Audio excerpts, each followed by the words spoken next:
ताई हा तू मगाशी त्या विहिरीवर बसल्यावर मला म्हंटली होती एक शब्द बोलू नको, हा म्हणून मी एक शब्द पण बोललो नाही. हा पण आता मला तुला काही दाखवायचं आहे, बोल ना. त्यासाठी मला थोडं बोलावं पण लागेल. बोलणार आहे बाळा. बोल ना, बोल प्यारलाल बोल.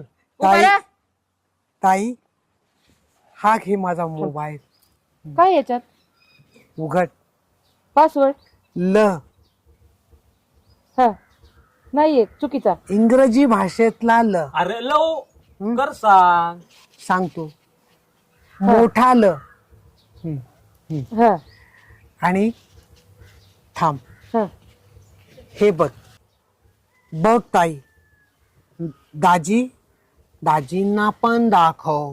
बघा कसा गळ्यात हात घातलाय, बघा तिने आणि पा तरी तुला सांगत होतो चिटकून काय बसू नको. नाही नाही, खांदे वाट टाकीते कुठं हाताने धरती.